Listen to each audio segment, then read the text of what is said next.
परीक्षा रूम में आपकी रणनीति क्या हो, आपका समय प्रबंधन क्या हो, ये सबसे महत्वपूर्ण सवाल होता है उस टॉपर्स के और उस विद्यार्थी के मन में जो अभी एग्जाम में बैठने जा रहा है।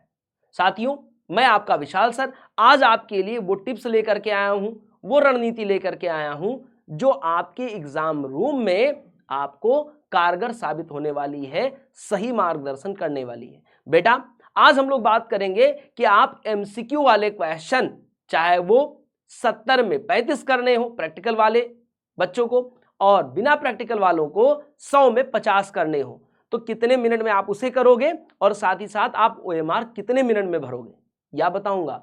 साथ ही साथ आपको लघु उत्तरीय प्रश्न कितने मिनट में करने हैं, चाहे 30 में 15 करने वाले हो या फिर 20 में 10। हम यह भी बताएंगे कि दीर्घ उत्तरीय में 8 में 4 करना हो या 6 में 3 करना हो, ये क्वेश्चन कितने मिनट में आप सॉल्व करोगे। हम यह भी बताएंगे बेटा कि स्टार्ट के 10 मिनट का यूटिलाइजेशन आपको कैसे करना है, और जब पेपर खत्म हो रहा हो तो उसमें बचे हुए लास्ट के 10 मिनट का यूटिलाइजेशन कैसे करोगे। हमारे साथ इस चर्चा में बने रहिए अंत तक, आपको जरूर बेनिफिट होगा, ये हम दावे के साथ कहने वाले हैं। अब हम आते हैं कि एग्जाम हॉल में अपने समय प्रबंधन अर्थात पेपर को सॉल्व करने के लिए टाइम मैनेजमेंट कैसे करेंगे। सबसे पहली रणनीति होगी बेटा, सबसे पहली रणनीति होगी कि हम पहले का 10 मिनट देख लें, पहले का 10 मिनट देख लें, और पहले का 10 मिनट हम कैसे यूटिलाइज करेंगे ये ध्यान रखना है। पूरे प्रश्न पत्र को हमको ध्यान से पढ़ना है। पहला काम यही है कि हमको अच्छे से पढ़ना है। पढ़ के करेंगे क्या सर, हम बताएंगे। आसान और कठिन प्रश्नों को हम अलग करने के लिए ही, उन्हें चिन्हित करने के लिए ही ये काम कर रहे होंगे। स्टार्ट का 10 मिनट आपको ऐसा लगेगा सर ये कौन सी नई बात कर रहे हैं, कौन से बकवास वाली फिजूल की बात कर रहे हैं। नहीं बेटा, अगर आपने ये 10 मिनट अच्छे से दे लिए ना, आधी लड़ाई आपकी खत्म, आधा बोझा आपका खत्म हो जाएगा, क्योंकि आप पूरे प्रश्न पत्र को एक बार देख चुके होंगे। मैं एमसीक्यू की बात नहीं कर रहा हूं, मैं लॉन्ग क्वेश्चन और शॉर्ट क्वेश्चन की बात कर रहा हूं। ठीक, आपको उन्हें देखना है 10 मिनट में। आगे क्या करना है, अब बेटा आपको करना यह है कि आपको सबसे पहले डबल टिक लगाना है जो बहुत आसान लगते हैं, जिन्हें आप एक बार में पेन रखने पे कंप्लीट कर लोगे। डबल टिक, एक टिक उन पे लगाना, एक टिक उन पे लगाना जो थोड़ा सा आपको कठिन लग रहा है, याद करना पड़ रहा है, प्रेशर देना पड़ रहा है, पहले ही आपको ही करना है। और तीसरा टिक उस पे लगाना जिनको हमको बिल्कुल नहीं टच करना है, आ रहे हो ना आ रहे हो, लेकिन आपका मन ये करता है कि हमसे नहीं बन पाएगा या बहुत समय ले लेगा, तो कुछ तो छोड़ना है ना भाई। मामला 50-50 का है, तो कुछ क्वेश्चन तो छोड़ोगे ना, उन्हें पहले ही आइडेंटिफाई कर लो किन्हें हमें छोड़ना है, तो ये नहीं करना है। ठीक है, तो यही 10 मिनट में ये काम करना है। जो निर्देश है, जो इंस्ट्रक्शन है, उन्हें भी हमको समझना है। इंस्ट्रक्शन मतलब 2 खंड में पेपर बटा होता है, और दोनों खंड के पेपर को, चाहे आ सेक्शन की हम बात करें उसमें एमसीक्यू होते हैं, बा सेक्शन में आपको एक लॉन्ग आंसर टाइप, एक शॉर्ट आंसर टाइप आपको देखने को मिलते हैं। ये इंस्ट्रक्शन होता है। चलिए भाई आगे बढ़ते हैं। दूसरा स्टेप हमारा बहुत इंपॉर्टेंट है एग्जामिनेशन हॉल में समय प्रबंधन को लेके। ये बहुत ध्यान से देखना, पेपर पेन कॉपी अपने हाथ में ले लो, टेबल पे रख लो और बना डालो इसको।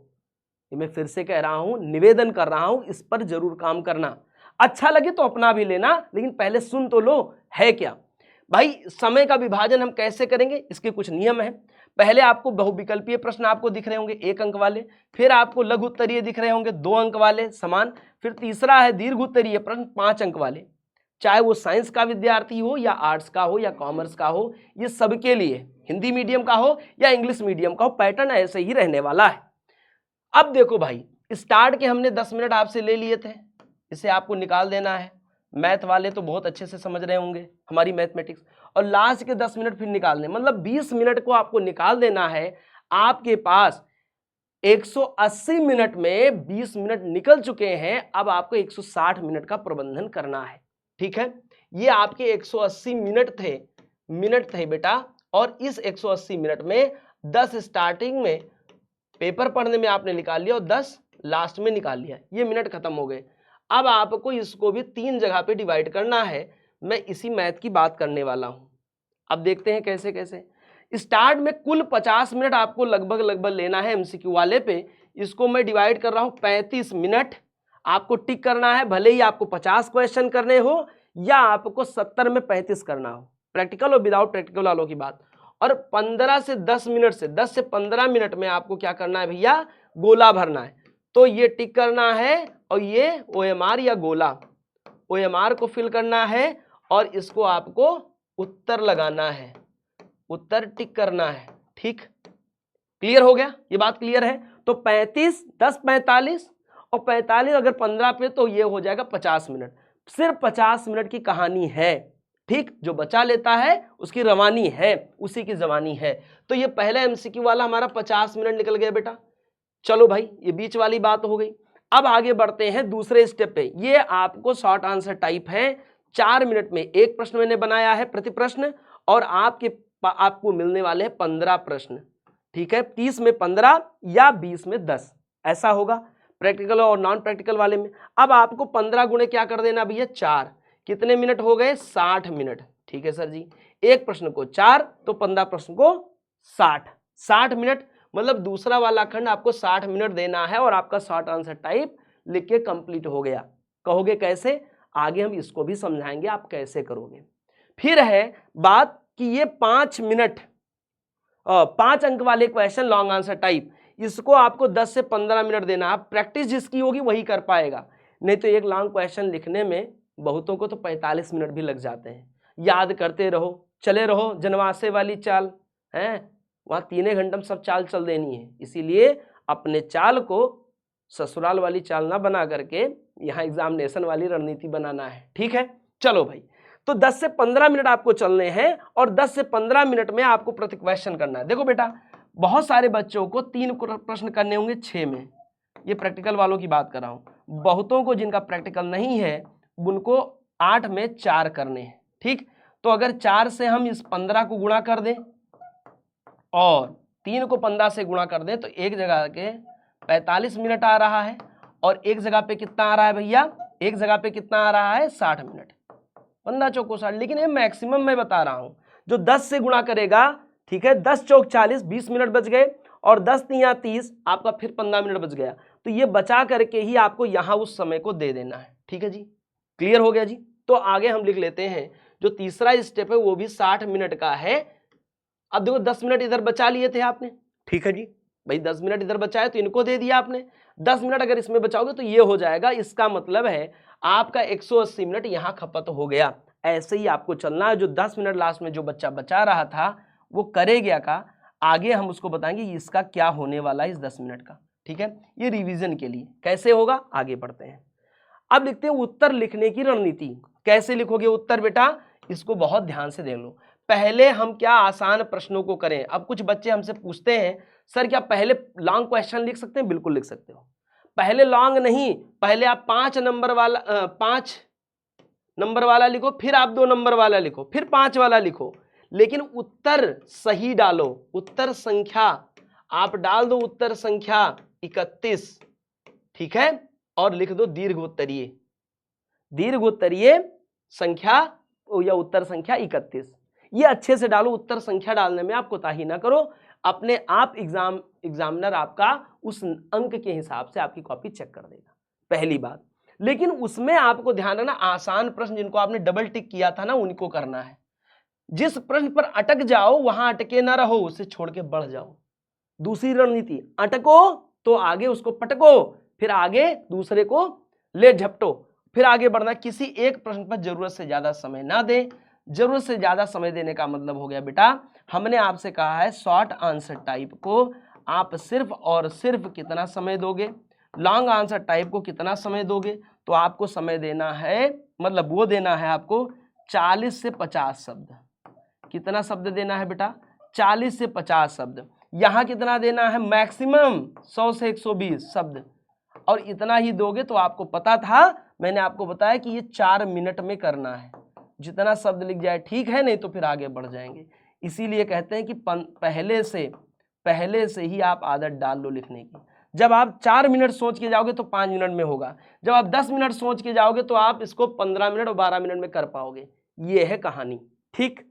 अब देखो बात आती है पेन की, तो पेन आपके पास बड़े नोक वाली पेन होनी चाहिए जिससे आप OMR को फिल कर सकते हो। ये आपके सामने पेन रही, ठीक है। इसमें भी दो एक कंपनियों वाली है, रोटोमैक कहते हैं इसको, इससे भी वैसे आपके हाथ में जो फिट बने, और एक ये पेन है जिससे आप OMR भर सकते हो। बाकी आपको डॉट पेन लेनी है, आप उससे लिख पाते हो तो ये अच्छी बात होगी। लेकिन आप कभी भी कैप को इसके ऊपर लगा के ना लिखो, ये मैं नहीं कहता हूं, ये फिजिक्स का नियम कहता है। ये भारी हो जाती है और तिरछी जब रहती है, ठीक है, तो और ज्यादा आपकी राइटिंग पर क्या डालती है, प्रेशर डालती है, आपकी पेन आगे नहीं बढ़ पाती है। तो प्लीज ये वाला भी नियम आप अप्लाई कर सकते हो, अगर आपको अच्छा लगे अभी से करके देख लो। 2 दिन और बचे हुए हैं आपके पास पेपर में, आप इसको इसके ऊपर ना रखो, इसको कहीं और रख दो। पेन के कैप से मोहब्बत नहीं करनी है, क्योंकि कम से कम एक पेन तो रोज खर्च करनी है, ठीक है जी। चलिए आगे बढ़ते हैं। अब देखो आगे स्ट्रेटजी क्या है, लिखने की गति। अब मैंने गति में आपको कहा ना, कैप को साथ पे नहीं रखना है, कैप को पेन पर नहीं लगाना है, पेन से दूर रखो, ठीक है। कैप को पेन से दूर रखो, अपने आप लिखने की गति बन जाएगी, एक नियम। दूसरा नियम, बिंदुओं में लिखें। आपको पॉइंट्स लिखने हैं बेटा, बिंदु लिखने हैं, ठीक है। पहला पॉइंट्स, दूसरा पॉइंट्स, तीसरा पॉइंट, पॉइंट में समझाओ। जैसे आपसे कह दे कि मुद्रा के कार्य लिखो तो पॉइंट में लिख दो, ठीक है जी। आपको कोई नियम पूछे आप उसको पॉइंट में लिख दो। आपको प्राथमिक द्वितीयक तृतीयक क्रियाएं लिखनी है, उसके अगर डेफिनेशन लिख लो तो साथ ही साथ उसका उदाहरण लिखते हुए कीवर्ड्स में नीचे बढ़ते चले जाओ, ठीक है, ऐसे करना है। अनावश्यक भूमिका लंबी ना करो भैया। भूमिका में आप इतिहास अगर आपने लिया है तो 10 शब्द बहुत है, ठीक है, 10 शब्द बहुत है। ज्योग्राफी लिया है 10 शब्द बहुत है। साइंस लिया है तो उसमें भूमिका की तो जरूरत ही नहीं होती है। लॉन्ग क्वेश्चन में भूमिका बनाओ, शॉर्ट में नहीं। ये सिर्फ लॉन्ग क्वेश्चन की है, लॉन्ग आंसर टाइप में भूमिका। शॉर्ट में 40 शब्द ही है। और बहुत बार तो ऐसे पूछा, पाटलिपुत्र में कौन सी बौद्ध संगीति हुई थी, वैशाली में कौन सी हुई थी, तो आपको पहली दूसरी लिख देना है, या वहां के अध्यक्ष कौन थे, बस है।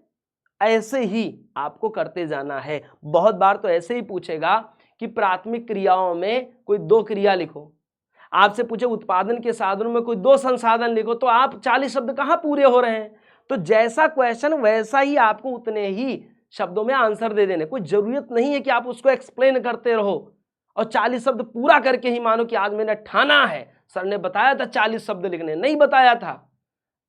जो रिक्वायरमेंट है प्रश्न की उसके हिसाब से लिखना है, तभी समय बचेगा और तभी तुम टॉपर बनोगे, ठीक है। चलो आगे बढ़ते हैं। जहां संभव हो डायग्राम बनाओ, ऐसे डायग्राम, ग्राफ बनाओ। जहां संभव हो हेडिंग का प्रयोग करो बेटा। ये हेडिंग में देखो मैंने लिखा अधिकतम संतुष्टि का नियम। जहां जरूरत है वहां पे हमने आपको फॉर्मूला लिखा है, आपको उत्तर संख्या अच्छे से डालनी है। ये सारे हो गए लिखने की गति और प्रस्तुति में डायग्राम, हेडिंग, अनावश्यक भूमिका को छोड़ना और साथ ही साथ उत्तर को बिंदुओं में लिखना। अब बात आ गई 10 से 15 मिनट का सही उपयोग कैसे करें, जो लास्ट के हैं। क्या कहा था हमने, जो लास्ट का हमने 10 मिनट बचाया था वो क्या करना है हमको, तो अधूरे उत्तर को पूरा करो, जिनको तुम छोड़ के आगे बढ़ गए थे, जो अटक गए थे, पटक दिए थे, उसको अब आपको डन करना है। प्रश्न संख्या जांच लो। हमने कहा ना, कभी आप लॉन्ग कर रहे हो, कभी आप लॉन्ग आंसर कर रहे हो, फिर आपने शॉर्ट कर दिया, ठीक है, फिर आपने फिर लॉन्ग कर दिया। तो ऐसे में आप खुद भूल रहे हो लॉन्ग करते समय कि आपने आंसर डाला है कि नहीं डाला है। संख्या और स्पेलिंग व रेखांकन को भी ध्यान दो। जब लास्ट में बच जाएगा तो आपको खुद लगेगा कि अंडरलाइन कहाँ कहाँ करनी, किसी विद्वान के नाम है, किसी सूत्र का नाम है, अगर आप पोल्टी लियो किसी आर्टिकल का नाम है, आप इसको अंडरलाइन करते हुए कथनों को भी डबल इन्वर्टेड कामा में करते हुए चलते चले जाओ और अंडरलाइन करो। यही 10 मिनट बचाना है आपको। स्टार्ट का 10 मिनट बहुत महत्वपूर्ण है। जहां आप कर रहे थे छानबीन, उसका बाइफर्गेशन कर रहे थे, किन्हें करना है और किन्हें जरूरी करना है और किन्हें बिल्कुल नहीं करना, टच ही नहीं करना, उनको दोबारा क्यों पढ़ना, टेंशन खत्म। साथ ही साथ आप ये जान जाओगे पेपर का लेवल कैसा है। और अंत के ये 10 मिनट, इसे अगर प्रारंभ और अंत के 10 मिनट बचा लिए ना, कहानी हो गई। ठीक, आगे बढ़ते हैं। अब एक और बेहतर चीज ला रहे हैं आपके लिए, परीक्षा में टॉपर करने वालों के लिए टिप्स। जो भी टॉपर्स बनना चाहते हैं वो एक बार कमेंट बॉक्स में बता दें, मेरा नाम ये है और मेरे डिस्ट्रिक्ट का नाम ये है, मैं फला डिस्ट्रिक्ट से बिलोंग करता हूं, मैं टॉपर बनूंगा। क्योंकि अंदर से जब आपकी आवाज निकलती है ना बेटा, तो आपका मस्तिष्क उसे सुनता है और मस्तिष्क उसी तरीके से बिहेव करता है, उसी तरीके से आपको कमांड देता है, इसलिए विचार बनने चाहिए। आज से ही आप ठान लो मुझे टॉपर्स बनना है। कमेंट बॉक्स में बताओ सर मुझे टॉपर्स बनना है, मैं मोतिहारी से हूँ, मैं दरभंगा से हूँ, मुझे टॉपर्स बनना है। और जो टॉपर्स बनना चाहते हैं उनके लिए टिप्स है, ठीक है, टॉपर्स और टिप्स, ठीक है, और टारगेट, ये तीनों बातें ध्यान रखना है। उत्तर की मांग के अनुसार लिखे। मैंने आपसे क्या कहा, अधिकतम 50 शब्द और उसमें 100 शब्द, ठीक है। ये शॉर्ट आंसर टाइप के लिए बेटा, ये लॉन्ग आंसर टाइप के लिए पहले से माइंडसेट बनाए रखो। और शॉर्ट आंसर टाइप आपके कभी कभी 10 शब्द में भी कंप्लीट हो जाएंगे, ठीक है। बहुत सारे ऐसे क्वेश्चन मिलेंगे आपको, आप उन्हीं को ढूंढ करके सिलेक्ट कर लेना पहले 10 मिनट में। लॉन्ग तो करना पड़ेगा, लॉन्ग करना पड़ेगा, इससे भगना नहीं। लंबा नहीं, सटीक उत्तर लिखना है। समय को अपना दोस्त बनाए, दुश्मन नहीं, ये सबसे इंपॉर्टेंट बात है, ठीक। और यहां मैंने हेडिंग वाइज देखो कैसे लिख दिया है, ऐसे ही कॉपी लिखनी है। चलिए, ये टॉपर्स बनने की ट्रिक थी। बहुत बहुत धन्यवाद बेटा हमारे साथ जुड़े रहने के लिए। अगर आपको ये रणनीति अच्छी लगी हो तो एक बार सेशन को लाइक कर दें, उन मित्रों को जरूर शेयर कर दो जिन्हें आप अपना दोस्त मानते हो, जिन्हें आप ये चाहते हो कि हमारा ये मित्र भी टॉप कर जाए और समय प्रबंधन को सीख ले, क्योंकि हो सकता है उससे भी कोई क्वेश्चन जल्दबाजी में या बहुत ज़्यादा लिखने पे गलत हो जाए या छूट जाए। बहुत बहुत धन्यवाद, गुड लक, मिलते हैं आपके रिजल्ट के साथ। अच्छे रिजल्ट के लिए शुभकामनाएं।